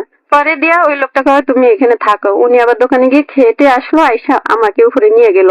নিয়ে ইনচার্জ নাকি বলে আমার সঙ্গে কথা বলালো যে স্যার এরকম এরকম মেয়েটা এই সমস্যা করছে, স্যার রাইখে দেন। পরে কিছু অল্প বেতন দিয়ে হইলো রাইখে দেন। পরে আমার রাইখে দিল, রাইখে একটা মেশিনের সামনে বসাইলো সুতা কাটার জন্য। কত টাকা বেতন দিল? আমি জানি না ভাইয়া। তখনও জানেন না? না, সুতা কাটতে ওই ছোট একগুলা কাঠার বলে ওটা দিয়ে সুতা কাটতে দিছে। কারণ অপারেটর আমাকে বলে বডি গুলা উঠাও। আমি ভাইয়া বডি মানে কি আমি বুঝতে পারি না, আমি বডি কোথায় পাবো? আমি ভাবছিলাম যে রান্নাঘরের হয়তো ওই বডি হইতে পারে, কারণ ওই বডি আমি কিন্তু করা ওই কাপড় গুলা কি বডি বলে, যে বডি পার্ট, মানে শরীরের যে অংশটা সেটাকে বলছে বডি। না আমি তো এদিক সেদিক তাকাইতেছি যে বডি আমি কই পাবো। ওই মেয়ে তো আমার লগে খুব রাগে গেছে, সে ভাবতেছে যে আমি মনে হয় ঘাটতারা। ও বলতেছে যে মেয়েটা তো খুব ঘাটতারা, ফাজিল টাকার এই হেল্পার কই থেকে এনে দিচ্ছে আমারে। এসে কিন্তু এখন আমি নিচে নিচে তাকাইতেছি আর কাটতেছি, কিন্তু আমার চোখ দিয়ে অটোমেটিক পানি পড়তেছে যে আল্লাহ আমি কোথা থেকে কোথায় আসলাম, কেউই তো আমার ভাবে কথা বলে না। পরে আমি আমি বুঝতে পারি নাই যে এগুলারে আপনারা বডি করেন, তখন থেকে আমি বুঝতে পারছি। তারপরে যেটা ভাইয়া কাপড় কাছে সিজার বলে ওরা, আমরা তো বলতাম কেসি। কেসির ইংরেজিটা হচ্ছে সিজার। হ্যাঁ, আপনার জানার কথা না? হ্যাঁ জি। তখন যেখানে যাইতাম সবাই আমার লাগে উল্টো পুল্টা ব্যবহার করতো, আমি যে বুঝতে পারতাম না আমার ওদের কথাগুলো গার্মেন্টসের ভিতরে। তখন কেউ আমার লাগে ভালো কথা নয়, অনেক অপারেটর আমাকে মারতো হতো, থাপড়াইতে হতো। ওদের ধারণা যে আমি মনে হয় তেরা টাইপের। এরকম করার পরে আমাকে যখন রাতে 9টা বাজে ছুটি হবে, তখন আমি কিভাবে বাসায় যাব? কারণ আমি আমাদের লাইন ছেড়ে দিছি, আমি বৈশাখ কান্দি, আমাদের লাইন ছুটি দিয়ে দিচ্ছে, আমি বৈশাখ কান্না করি। পরে ওই সুপারভাইজার আমাকে বলতেছে তুমি বসে আছো কেন, যাও না কেন? পরে আমি বলি যে ভাইয়া আমি তো যে মেয়েটার সঙ্গে আসছি আমি মেয়েটারে খুঁজে পাই না। মেয়েটা কোন লাইনে চাকরি করে? আমি তাও জানি না, আমি আজকে নতুন আসছি, আর কখনো চাকরি করি নাই গার্মেন্টসে। পরবর্তীতে কথা শুনে মেয়ের নাম কি? কয় নাসিমা। তুমি আবার ওই 2 লাইন চালু আছে, ওই 2 লাইন 10টা বাজে ছুটি হবে। পরে ওই 2 লাইনে যায় বলতেছে যে নাসিমাকে। নাসিমা নামের কয়েকটা মেয়ে পাইছে, আমাকে দেখাইছে, কিন্তু যেটা নাসিমা পরবর্তীতে আমি পাইছি। আমি বলছি যে হ্যাঁ উনি। তারপরে মেয়েটাও আমাকে দেখে চিনছে। ঘরে বলে যে মেয়েটাকে তো আমি রাস্তা, আমি বলি যে আপু আপনার লাগে আমার যেখানে দেখা হয়েছে ওইখানে পর্যন্তই আপনি আমাকে নিয়ে যান, তারপরে আমি বাসা চিনা যাইতে পারবো। তো 10টা পর্যন্ত ছুটি হয়েছে, 10টা পর্যন্ত আমি ওইখানে বসে রয়েছি, আমার দিয়ে কাজ করেছি, কিন্তু আমার কাঠে উঠাই নাই। কাঠে যে ওভার টাইম উঠাইতে হয় ওইটা উঠাই নাই। পরের দিন আমি এইভাবে আসছি, তারপরের দিন আমি ওই মেয়েটাকে বলি যে আপু আমি কালকে এখানেই আসবো, আপনি আমাকে নিয়ে যাবেন। তো এরকম করে 1টা মাস পর্যন্ত ভাইয়া ওর যদি মনে করেন 8টায় ছুটি হইতো, আমার যদি 10টা হইতো, তাহলে আমার ওভার টাইমটা আমি ওর খাতায় উঠে দিয়ে আমি জিরোই পাইতাম, কিন্তু কাজ আমি করতাম, ওরে বসে রাখতাম শুধু যাওয়া আসার জন্য। আমি চিনি না এই জন্য। এইটা কি আপনার মা জানতো যে আপনি এই গার্মেন্টসে কাজ শুরু করেছেন? আমার মা সেদিনই জানতো না, যেদিন আমি প্রথমে আসছি। আমার মা খুব কান্নাকাটি করে যে আল্লাহ আবার কোন বিপদ হইলো, আমার তো একটার পর একটা খালি বিপদ হইতেই থাকে। যখন আমি রাতে 10টা বাজে বাসায় গেছি, শুনতে পারছি আমার কাছ থেকে, আমি বলছি যে চাকরি পাইছি, এরকম চাকরি করতেছি, তখন মায়ের কান্না থেকে আবার খুশি হয়েছে যে চাকরি পাইছি, আমি চাকরি করতে পারবো বা এরকম খুশি হয়েছে। আপনার ছোট বোনটা কি করতো ওই সময়টাতে? ছোট বোন ভাই একবারই ছোট, বাসায় থাকতো। আপনার মা ওনাকে নিয়ে নিয়ে কাজ করতো মানুষের বাড়িতে? কোলে করে। মানুষের বাড়িতে না ভাই, মেসে কাজ করতো। মেসের পাক। আপনার মা যখন বাড়িতে ছিল, আপনাদের বাড়িতে, তখন তো এসব চিন্তাই করা যায় না, তখন তো আপনারা অনেক ভালো ছিলেন। না না ভাইয়া, তখন আমাদের অনেক চাষবাস হয়। মানে গৃহস্থ ছিলেন? ছিলাম জি। ঠিক আছে, হ্যাঁ বলুন। তারপর মারও আবার হইলো ওই যাদের কাজ করে তারা আবার ঝালমুড়ি বিক্রি করে, ঘুন্ডি পাকাইতে হয়, ওইটা নামাইতে গিয়ে পুরা হাড়ি মার পায়ের মধ্যে পড়ে গেছে। চুলার একবার হাঁটুর থেকে পুরা পাটা পুরা মাংস উঠে ছিলাই গেছে। এই চিকিৎসাও ওরা সবাই মিলে অনেক বকাঝকা করছে, হ্যাঁ এটা নষ্ট হয়ে গেছে। তারপর মা কয়েকদিন কাজ করতে পারে না, মার পুরা পাটা পাইকা পয়সা টয়সা কেমন ফুল্লা টুল্লা উঠছে। সবাই মিলে টাকা টোকা উঠায়া দিয়ে মারে ডাক্তারের কাছে নিয়ে গেছে। তো এইভাবে ভাই আমাদের জীবন চলে। মাস শেষ হওয়ার পরে আমাকে 930 টাকা দিল আমার বেতন। আচ্ছা আচ্ছা। 930 টাকা দেওয়ার পরে ওডিআই আমি মারে দিছি। আর মা আবার আমাকে 30 টাকা দিয়ে দিল। দিয়ে দেওয়ার পরে প্রতিদিন আমি আবার বলছি যে মা প্রতিদিনে দুপুরে ভাত খাওয়ার সময় সবাই নিচে নামে দেখি যে আচার খায়, বড়ি কিনা খায়, বুট খায়, এসব খায়, আমি তো খাইতে পারি না। পরে মা আমাকে 30 টাকা দিয়ে দিল যে আজকে থেকে তুইও খাবি। তো এইভাবে ভাইয়া এর মধ্যে কি আপনার বাড়িতে যোগাযোগ করেছেন? হ্যাঁ ভাইয়া, এর ভিতরে বাড়িতে যোগাযোগ করছি বলতে এত গরম ভাইয়া, ভীষণ গরম, গরমের জ্বালায় আমরা পুরা মানে ঘামাচি টামাচি উঠা পুরো সিলে গেছি। শুধু ফলরে ঘুমাই, ফলরটাও ভাইয়া ভাঙ্গা খেকরা বেকরা, ওইখানেই ঘুমাই। কিন্তু বাড়িতে যাই আমি আর আমার ছোট বোনটা, এই দুইজন আমার মা আইসা ইয়াতে উঠিয়ে দেয় আমারে, সাইদাবাদ বলে ওই জায়গায় উঠে গাড়ি টিকিট কাটে আমাদেরকে গাড়িতে উঠিয়ে দেয়, দিয়ে হেল্পারের 20 টাকা দেয়, দিয়া বলে যে তোমরা এই জায়গায় নামিয়ে দিবা। তো ওই জায়গায় ওরা নামিয়ে দেয় আমাদেরকে। তাই না আমার মা আমাকে শিখিয়ে দিছে যে রিক্সা লবি, রিক্সার কবি কি মাঝির গেট যাবো। আচ্ছা, গিয়া তো চিনতে পারছি সাম্পানে ছেলে, সাম্পানে ওই পার নিয়ে নামিয়ে দেয়। তো ওখানে নামিয়ে দিলে ওখানে হাইটে গিয়া মানে ভাইয়ার দোকানের পিছনে আমরা লুকায় রয়েছি। একটা লোক আবার আমাদেরকে দেখে ফেলছে, দেখে ফেললে পরে ওরা আবার আমরা দৌড়ানি দিছে, দৌড় না দিয়ে আমি দাঁড়িয়ে রয়েছি। ওইটা দাঁড়ায় বলতেছি যে ভাইয়া আমি একটু ভাইয়ার সঙ্গে দেখা করতে চাই। তখন তোমার ভাইয়াকে আমি কইছি ওই যে হোসেন আছে, হোসেন শফিক এরা আমার ভাই। ওই লোকটা যাই বললো আর আমার ভাই আবার ওই দোকানের পিছনে আসলো। ওইখানে আবার কাটাকুটা অনেক মাদার কাটাকুটা ফেলাইছে। আমার ভাইয়ের সাথে তোরা এই জায়গায় ঢুকছিস কেন বাইরে থেকে। পরে আমার ভাই ধরে আমাদের বাইরে করে রাস্তায় আনলো, আইনা আমাদেরকে শুনলো, শুননা ভাই আবার আমার বোনের কোলে লইছে, দুনিয়া নাস্তা আমাদেরকে দিছে দোকান থেকে। পরে বলছে যে ভাইয়া আমাদেরকে মা এমনি পাঠাইছে, আমাদের খুব কষ্ট হয় ভাইয়া, একটা ফ্যান কিনে দিতে, একটা জালি ফ্যান কিনে দিতে। আমরা নিজেরাই তোরে বোন ভাত খাইতে পারি না, এখন এত কষ্ট, কিভাবে তো করে ফ্যান কিনে দিন, তো যদি কোনোদিন কিনতে পারি তাহলে ফাড়িয়ে দিব, কুরিয়ান সার্ভিসে না কিতে পাঠিয়ে দিব। তখন আমাদেরকে এমনি দিয়ে দিল, 100 টাকা দিয়ে দিল। ওকে কি 100 টাকা দিয়ে কি যাইতে পারবো? পরে দিয়া 3 ওভার থেকে টাকা নিয়ে আমাদেরকে আবার টিকিট কেটে একটা সিট দিয়ে আমি আমার বোনের সিপাসিপি করে এক সিডি বই আবার আমাদেরকে গাড়িতে উঠিয়ে দেয় আমার ভাই। তো এভাবে আবার আমরা চলে আসছি। আসার পরে আমার মা খুব কাঁদে যে আমার কি দিন কি হয়ে গেল, কি সংসার কই হয়ে গেল, আজকে এত দূরে আসছি, আমার ছেলেরাও পড়ে গেল। যাই হোক আমাদেরকে ঘুম পড়ায় কাপড়ের আসলা দিয়ে বাতাস করে করে, একটা হাত পাকা কিনার মতন তখন ছিল না, কাপড়ের আসলা দিয়ে দিয়ে আমাদেরকে বাতাস করে ঘুম পড়ায়। তো এইভাবে ভাই আমাদের জীবন কাটে। আমরা ঢাকা প্রায় 2-3 বছরের মতো থাকি। তো 2 বছর পরে ভাই আমি অপারেটর হই। আমি আবার একটা বয়স্ক অপারেটরের সামনে পড়ছি, ওনারে আমি সবকিছু ভাঙ্গে বলছি। বলার পরে কয় তাহলে তো তোর অপারেটর হওয়ার তাড়াতাড়ি দরকার আছে, 930 টাকায় কি হয়। সে বলে যে আমি যখন টয়লেটে যাবো তখন তুই মেশিনে বসবি, আমি যখন লাঞ্চে তাড়াতাড়ি ভাত খেয়ে এসে মেশিনে বসবি। প্রথম দিন ভাই যখন মেশিনে বসছি, ওগুলো তো কারেন্টের মেশিন, পাড়া দেশের মেশিন, গ গ করে আসছে। আমি তো ভয়তে পুরো ফালায় ওইটা চিকার বাকে দেওয়া শুরু করছে। আরো 2-3 জন মানুষের কি হয়েছে সুইটাই মেশিনে ভেঙে গেছে। আমি তো ভয়তে আর কখনো মেশিনে বসি না। পরবর্তীতে ওই অপারেটর এসে আমার পায়ের উপরে ওনার পা দিয়া তারপরে মেশিন জ্বালা, আর এরকম করে মানে প্রথম উনি মেশিনটা দেয়। তো এইভাবে যাই হোক 2 বছর পরে আমি অপারেটর হয়েছি। অপারেটর হয়ে গার্মেন্টসটা চেঞ্জ করে অন্য একটা গার্মেন্টসে গেছি। ওইখানে আমার বেতন দিচ্ছে 2500 টাকা। 2500 টাকা বেতন দেওয়ার পরে এখন তো মনে হয় যেন আমরা খুব বড় লোক হয়ে গেছি। আনন্দ লাগে যে ভাইয়া। তো আমার বেতনের টাকা দিয়েই বাড়িতে যে প্রথম মাসের বেতন পাইয়া বাসায় যে আমার কি মা আজকে থেকে আমরা অনেক বড় লোক হয়ে গেছি, আমার সবই হয়ে গেছে, আমরা অনেক টাকা পাই। তো আমার মাও মেসের থেকে মনে করেন একটু একটু খাবার যা আনে তা ভালো টালো যদি 1 পিস মাছটা আনে তাহলে ওইটা আমার জন্য রেখে দেয়। এখন আমি টাকা উপার্জন করি, আমার বোনরে আর দেয় না, আমার বোনের একটু একটু দেয়, তা আমি আবার খুঁইটা খাইতে একটু দিই। তো আমার প্রথম মাসের বেতন দিয়ে আমরা একটা জালি প্যান কিনি, এখন একটু আরামে ঘুমাই। তো এইভাবে এখন আমাদের দিনটা মোটামুটি ভালোই চলে। হঠাৎ করে বাড়ির থেকে, এর মধ্যে তো আপনার ছেলে মেয়ের কোনো খোঁজ খবর না ভাইয়া, এর ভিতরে কোনো ছেলে হঠাৎ করে বাড়ি থেকে? জি ভাইয়া, এরপরে হঠাৎ করে বাড়ি থেকে একটা খবর আসে যে আমার ছেলেটা নাকি বাড়িতে আসছে। আপনার বাড়িতে? আমাদের বাড়িতে চট্টগ্রাম আসছে। এখন বলতেছে যে ওর পুরা পাটা খুব ঘাটা হয়ে গেছে, বাহিরে গরুর জন্য ঘাস টাস কাটতে যায়, তখন নাকি জোকে ধরে, অনেক জোকে ধরে পুরা 2টা পা একবার পচে ফেলাইছে।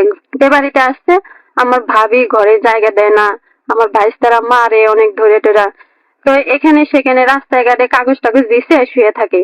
একদিন মেম্বারের বাড়িতে বলে যে বাহিরে ভাইয়া শুকনার সময় পাতা কুড়ায়া এরকম টাল করে রাখে, ওই পাতা দিয়ে রান্না করে, ওই পাতার ভিতরে শীতের সময় পাতার ভিতরে ঢুকে ও শুয়ে আছে, কেউ ঘরে জায়গা দেয় না ওরে। সকালবেলা ওরা উঠছে, চা জল দিবে, পাতা এরকম করে লাঠি দিয়ে চুলাই দিতে লইছে, তখন আমার ছেলের গায়ে খোঁচা লাগছে। আমার ছেলে তো পাতার ভিতর থেকে ধরস্তর মস্তর করে বের হইতেছে, ওরা দেখে সবাই ভয় পেয়ে গেছে।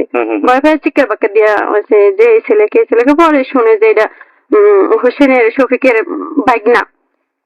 তো এইভাবেই ভাইয়া ও রাস্তাঘাটে তখন থেকেই ও রাস্তায় থাকে, মানুষের থেকে ছায়া খায়, কাগজ টাগজ টোগায়, বোতল টোতল টোগায়, এগুলা বিক্রি করে খায়, মানুষের থেকে চায়, এইভাবেই মানে ওর জীবন। যাই হোক, পরে ভাইয়া আমরা আবার দেশে চলে আসি।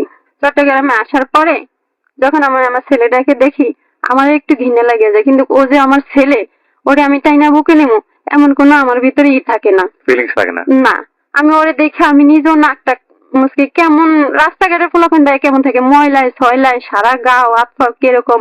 ওই ছেলেটা এটা আমার ছেলে বললে আমার ভাবতেই কেমন যেন লাগে। তখন এটি দেখে পরে আমার মা আবার একটু মায়া করছে। পরে আমার মার লগে আমার ভাবিগুর লগে এখন খুব ঠেলাঠেলি বাজে যায়, খাবার নিয়ে বা কাজকর্ম নিয়ে, যে এতগুলা আইসা উঠছে। আমি আবার কি করলাম, আমাদের চট্টগ্রামে একটা বাসা ভাড়া নিলাম, ছোট একটা রুম নিলাম, আমার বোন, আমার মা আর আমার ছেলেটাকে নিয়ে। আমি কতগুলা মানুষ, আমি একটা গার্মেন্টসে ঢুকলাম আমাদের চট্টগ্রামে। ওইখানেও 2500 টাকা আমার বেতন দিচ্ছে। 2500 টাকা বেতন দিলে এতগুলা মানুষের বাসা বাড়ি দিয়ে খাইয়া পারি না, বাসা ভাড়া 1500 টাকা। এভাবে কিছুদিন যায়, যাওয়ার পরে আমাদের চট্টগ্রাম পটিয়ার একটা লোক, ওনার বয়স থাকে তখন, ওনার মুখে শুনছি 55 বছর। তো ওনার চোখে আমি পড়ে যাই। কিভাবে পড়েন? তো একটা দোকান আমি বাকি করে নিই, ওইখান থেকে আমার কিছু লাগলে নেই, তার সাবান টাবান মাস শেষ হলে বেতন পাইলে পরে আইনা দিয়ে যাই। তো আমার একটা ঘড়ির দরকার, দেওয়াল ঘড়ি, আমি একটা ঘড়ি নিতে আসছি। ঘড়িটা আমি এরকম করে বুকে নিয়ে যাইতাছি, মানে ওই লোকটার আবার মাছের ফার্ম আছে, ওইখান থেকে আইসা ওই দোকানের সামনে বাইক আছে ওনার, বাইকের লাগে এরকম হেলান দিয়ে দাঁড়ে সিগারেট টানে। তো রাস্তায় তো অনেক মানুষই, আমি আর কারোর ফলো করিনি, কিন্তু আমারই ফলো করছে লোকটা। তারপরে উনি আমার পিছনে আমাদের বাসা পর্যন্ত আসছে, বাসাটা দেখে গেছে, দেখে আবার চলে আসছে, আমি জানি না। পরে আমাদের এলাকার মেম্বারের ছেলে ও আর এই লোকটা একই গ্যারেজে মানে বাইক ঠিক করাইতে দেয়, এইভাবে ওদের পরিচয় হয়। তখন আমাকে দেখার পরে ওই ছেলের লগে বলে, তহিদের লগে বলে যে তহিদ এরকম এরকম, তুই তো জানিস তোর আন্টি এরকম দুইটা বাচ্চা রেখে অন্য লোকের লগে চলে গেছে, আমি আর বিয়ে শাদী করি না, আমার ছেলে দুটো এখন বড় হয়ে বিয়ে শাদী করে ওরা আমেরিকা থাকে, আপাতত আমি একা আছি, তাই এরকম মেয়েটা আমার পছন্দ হয়েছে, তুই দেখ কি করতে পারিস। তখন বলছে তাইলে আমার দেখান। পরে যখন বাসা দেখাইছে তখন তো হয়তো বুঝতে পারছে যে আমি কে, কয় এটা তো হোসেন কারিগরের বোন, হ্যাঁ ছোটবেলা হারিয়ে গেছে, এখন তো আসছে অনেকদিন হয়েছে, এই ঘটনা তো এদের থেকে কিছুটা জানছে। জানার পরে আমার আবার আরেকদিন দেখছে রাস্তায়, দেখার পরে ওনার মানে পুরোপুরি পছন্দ হয়েছে। তো এদের মাধ্যমে আমাদের ফ্যামিলিতে প্রস্তাব দেওয়া হয়। অনেক টাকা পয়সা আলা মালিক, আমাদের মতো ফ্যামিলি 50টা কিনে নেওয়ার মতো ওনার কত সম্পদ আছে। পরবর্তীতে এখন তো যেভাবে বলছে যে আমাদেরকে, চট্টগ্রাম তো আমরা ভাড়া বাসায় থাকি, সরকারি কোয়ার্টারে থাকি, আমাদেরকে জায়গা কিনে দিবে, বাড়ি বাইনে দিবে, আমার নামে এই সেই করে দিবে, 5 তলা বাড়ি দিবে, আমরা সব সময় থাকতে পারবো। সরকারি কোয়ার্টারে থাকেন মানে ঠিক বুঝলাম না, সরকারি কোয়ার্টারে কে থাকে? আপনি থাকেন?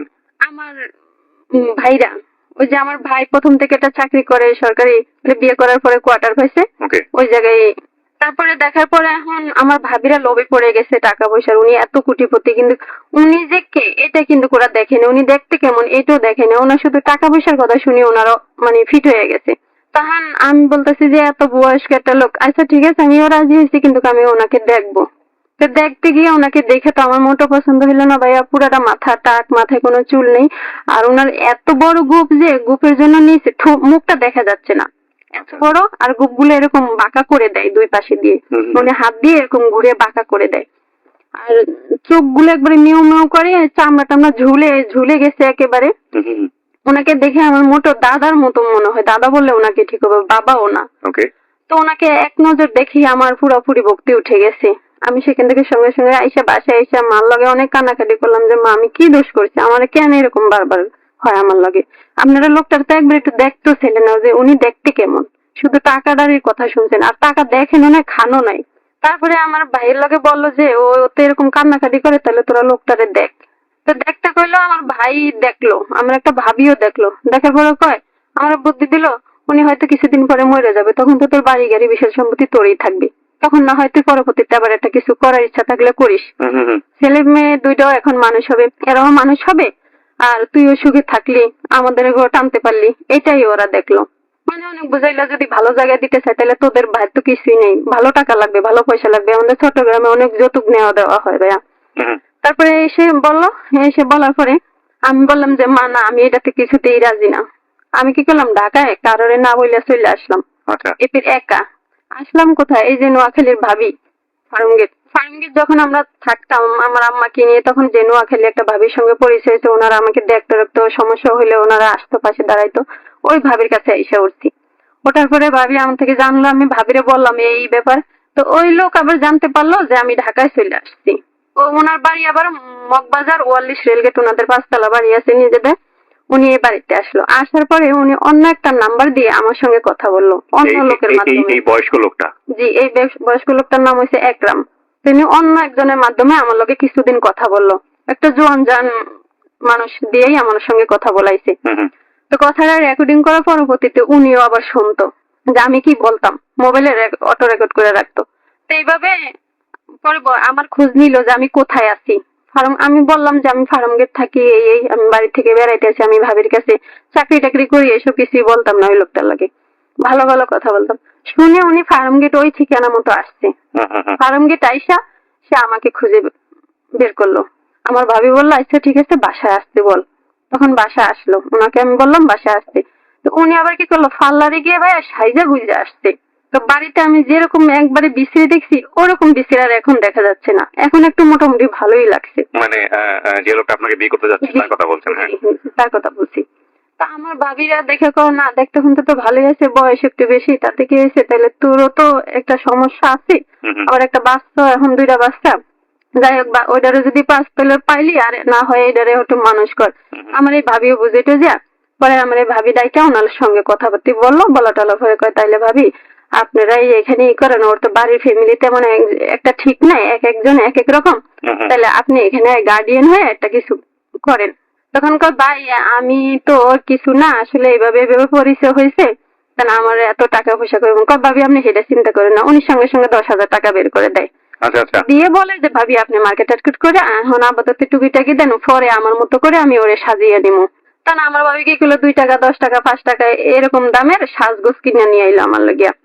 নিয়ে আইসা আমারে সাজাইলো, আর কিছু খাবার তো গেছে ওইখানে, আমরা আগে যে যে বাসায় ছিলাম একই তো জায়গায় গার্মেন্টসে চাকরি টাকরি করছি, আশেপাশে যে জায়গায় বাড়াতে ছিলাম অগরে বইলা টিলা আমার ভাবি কিছু তো এটার করে 5 কেজি গরুর মাংস এনে রান্না টানা করে 10,000 টাকার ভিতরে আয়োজন করে আমার বিয়ে টিয়ে দিয়ে আমার জামাই লগে পাঠিয়ে দিল ওই দিনই।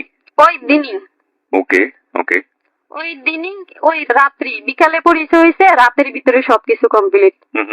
রাত 10টা বাজে আমার ভাবি বিদায় দেয়, হয় 11টার গাড়িতে আমরা সরি গ্রামে যাই। গ্রামে যাওয়ার পরে সবাই জানাজানি হয়, ওরা তো সবাই লাপায়, খুশি অনেক আমার আত্মীয় স্বজন শুনি। তারপরে আমাকে নিয়ে একটা ভালো বাসা নেই, ও বাসা নিয়ে আমার ছেলেটাকে সহ আসি। তো আমি কোনো রান্না বান্না জানি না ভাইয়া, 2 মাস আমার আম্মা এসে রান্না করে দিয়ে যায়, পরে বলে যে তোমার আম্মাকেও থাকতে বলো, সমস্যা নেই, তোমার আম্মা যদি তোমার ভাইদের কাছে সমস্যা হয় তাহলে এখানে থাকতে বলো, আমার কাছে তো কোনো প্রবলেম নেই। উনি আবার প্রতিযোগিতার বসিবায়, বর্ষাকালে প্রতিযোগিতার বসিবায় একটা টিকিট 22,000 15,000 30,000 এরকম আমি শুনেছি ওনার কাছে, কিন্তু আমি সত্য মিথ্যা জানি না। তো বসি ভাই এটুকু জানি, বসি সুতো মতো একদিনকে ঘরে আনছে, সেটাও দেখছি। এইভাবে মানে 2-3 মাসের মতো চলছে। 3 মাসে ভাইয়া উনি আবার একটা শিক্ষিত মানুষ, উনি বাংলাদেশে পড়াশোনা শেষ করে নাকি আমেরিকা থেকে পড়াশোনা করে আসছে। উনি আমার সঙ্গে ভাইয়া কোনো কিছু নিয়ে জোর করতো না। আমি ওনার কাছে যদি না যেতাম উনি কখনো জোর করে আমাকে কাছে নিত না। আমি যদি মনে করেন যে এই জিনিসটা দেখে অনেক আনন্দ পাইছি, পাশের ঘরের যে এই জিনিসটা খুব ভালো লাগছে, এটা আমি বলছি একবার, ও সেই জিনিসটা আইনে আমার মন পাওয়ার চেষ্টা করতো। চাইতো যে আমি কোনটায় ভালো থাকি ওইটা নিজে আইনে দেওয়ার চেষ্টা করতো। তো এইভাবে ভাইয়া 2-3 মাস যায়, আর 2-3 মাসের ভিতরে ওর সঙ্গে আমার স্বামী স্ত্রীর সম্পর্কটা মনে করেন 2-3 মাসে 2-3 বার হয় না। তো একবার ওকে নিয়ে আমি মেশিনের কাজ শিখছিলাম আমার এই বিয়েটার আগে। বিয়েটার পরে কি গার্মেন্টসে আপনি কাজ করলেন? না ভাইয়া, তো 2-3 মাসের আগের কথা বলতে কি ভাই, 2-3 মাসের পিছনে একটু যাই, সংসারের পিছনে একটু যাই বলতে, আমি ওই ছেলেটার থেকে ওদের বাড়ির গ্রামের বাড়ির বরিশালের একটা নাম্বার নিই, এই নাম্বারটার মাধ্যমে ছেলের বাবার লগে যোগাযোগ করি, করার পর ওর থেকে জানতে পারি যে মেয়েটা ঢাকায় এই জায়গায় আছে। তখন এটা আবার আমি আমার হাজবেন্ডকে শুনাই, একরামকে শুনাই যে মেয়েটাকে তোমার আনতে হবে। মানে আপনার মেয়ে? জি। তখন মেয়েটাকেও এখান থেকে নেয়, নিয়ে যাওয়ার পরে ওখানে ছেলে মেয়ে দুইটাই আছে আমার কাছে। আপনার কাছে থাকতো আপনার ছেলে মেয়ে? জি। একটা সুখের সংসার শুরু হলো বলা যেতে জি, পারে। সুখের সংসার শুরু হইলো। তো ভাইয়া যখন আমি বাসা নিছি তখন পাশের রুমের একটা ভাবি আমাকে জিজ্ঞাসা করে যে আপনারা কতজন এখানে? তখন আমি বললাম যে 4 জন। আমার হাজবেন্ড আর ছেলেটা তখন ছিল, আমি 3 জন আর আমার আম্মা যদি থাকে তাহলে 4 জন। তখন বলে যে আপনার বাবা মা আর আপনি আপনার ছোট ভাই। আমার ছেলেটাকে বানাইলো আমার ভাই, হাজবেন্ডকে বানাইলো বাবা। বলতেছে আপনারা এই কয়জন? তখন আমি ওইখানে হ্যাঁই বলে আসছি। যাই হোক, একবার আমার হাজবেন্ডকে নিয়ে ডাক্তারে গেছি, ডাক্তার বলে যে আপনার বাবাকে ডাকেন। তো ওনার সঙ্গে আমি কোথাও গিয়ে তেমন একটা মানে সবসময় মনে করতো যে লোকজন মনে করতো আপনার বাবা, জি, বয়সে বাবা, আমাকে জিজ্ঞাসা করতো না ভাইয়া যে উনি আপনার কি হয়, এমন জিজ্ঞাসা করতো না, ওনার ডাইরেক্টই বলতো যে বাবাকে ডাকেন। জি আপনার বাবাকে ডাকেন, ডাক্তার আমাকে বলছে। তখন আমি বাইরে গিয়ে বললাম যে আপনাকে ভিতরে ডাকতেছে। তখন তাকে জিজ্ঞাসা বলে যে আপনার মেয়ের এই, তখন উনি আর কি বলছে আমি সেটা জানি না। তা ওকে। যাই হোক ভাইয়া, এইভাবে 2-3 মাস যায়। আমিও কখনো আমার থেকে ওনার কাছে যাই না, ওনার দিকে তাকাইলে আমার মোটেও ভালো লাগে না। তারপর আমার ভাবিরা বলে টলে ওনার মোষটা একটু কাটায় আর ছোট মোটো করছে। উনি আবার বলছে বিয়ের সময় যে আগলা ভাবে চুল কিভাবে অপারেশন করে মাথায় লাগায়, আমি এটি পছন্দ করি না, দেখো এটা করবো। পরবর্তীতে আমাকে বলে এটা করলে ক্যান্সার হয়। যাই হোক, এভাবে রয়েছে 2-3 মাস। হঠাৎ করে 3 মাস পরে আমার কাছে একটা ফোন আসে সন্দীপ থেকে। ইয়াসমিন নামের একটা মহিলা, ওনার গায়ে আবার এই যে সাদা সাদা একগুলা রোগ হয় না, সেটি, ওই রোগের। ওনাকেও তাও উনি ওনার আম্মাকে 1 লাখ টাকা দিচ্ছে, ওইখানে জমিন টমিন কিনে দিয়ে উনি আবার বড় নেতা। মানে কি আপনার জামাই? জি, আমার জামাই। ওকে। যেই ভদ্র মহিলা আপনাকে ফোন দিল ওনাকে জমি কিনে দিয়েছে আপনার? জি, ওনাকে জমিন কিনে দিচ্ছে, ওনার আম্মাকে আবার 1 লাখ টাকা দিচ্ছে। উনি এই নেতা তখন এক জায়গায় গিয়ে মনে করেন পলাইতো, পলাই ওই জায়গায় এক একটা বিয়ে করতো। আবার এমনকি হিন্দু মুসলিম খ্রিস্টান বৌদ্ধ হইতো। উনি যে প্রথম যে বিয়েটা করছে ভাইয়া, 2টা ছেলে যে আমেরিকা থাকে, বললাম যে বউ বললো অন্য ছেলে লাগে চলে গেছে, আসলে কিন্তু তা না, বউ চলে গেছে। উনি এক একটা বিয়ে করে দেখা, আর প্রথমে বউটা হয়েছে উপজাতি। তো ওনার কাছে হিন্দু মুসলিম খ্রিস্টান বৌদ্ধ সব রকমের আছে। আপনি এগুলো জানলেন কিভাবে? আমি জানছি কিভাবে, এই যে এই মহিলাটার মাধ্যমে। ওই মহিলা কি বললো আপনাকে? ওই মহিলা বললো যে তোমার সঙ্গে একরামের কিছু সম্পর্ক, ফোন দিয়ে আমাকে বললো। তখন আমি বলছি উনি তো আমার হাজবেন্ড। আমি আবার জিজ্ঞাসা করলাম যে আপনার সঙ্গে কিসের সম্পর্ক? তুমি বলো ওনার সঙ্গে আজকে আমার 12 বছরের সংসার চলতেছে, তুমি আমার জিজ্ঞাসা করো তুমি 2টা বাচ্চা নিয়ে ওনার সঙ্গে কি দেখে বিয়ে হইছো? তা আমার নাম্বার, আমার ছবি সবকিছুই ওনারা সবাই জানে, কিন্তু আমি কারো ব্যাপারে কিছু জানি না। পরে মানে মহিলা কান্না করতেছে, কয় দেখো আমার আজকে অনেক দিন ধরে জ্বর, ওর থেকে আমি 2000 টাকা চাইছি, ও দিব করে আজ পর্যন্ত আমার কাছে আসে না, 1 মাস হয়ে যাইতেছে আমার লগে দেখা করে না। আমি এজন্য আগে তোমার কাছে ফোন দিয়েছি, তোমার যে বিয়ে করছে আমরা সবাই জানি, কিন্তু তুমি হয়তো আমাদের ব্যাপারে জানো না। তো এটা যদি ও জানে তাহলে আমার ছাইড়া দিবে, তুমি কিন্তু এটা করে নেবে, তোমার 2টা হাতে পাই দিছি। তখন আমি ওনার থেকে ভাইল দিয়ে জানতে চাই আসলে ব্যাপারটা কি। তারপরে বলে যে তুমি তো ওনার ব্যাপারে কিছু জানো না, উনি এই পর্যন্ত 51টা বিয়ে করছে। ওনার কথাটা আমার বিশ্বাস হলো না ভাইয়া, কোনো মানুষ 51টা বিয়ে করতে পারে কিনা। আমি বললাম যে আপনি কি মানে আমার সংসার নষ্ট করার জন্য হয়তো এগুলো বলতেছেন নাকি? বলতেছে আমি তোমাকে কয়েকটা ঠিকানা দিই, কয়েকটা বোন নামও বলি, তুমি ওই জায়গায় যাও। এমনকি তোমাদের চট্টগ্রামের ভিতরেই তুমি হাঁটলে 5-6টা বউ পাবা। তখন উনি আমার বান্দরবনের একটা ঠিকানা দিল। তারপরে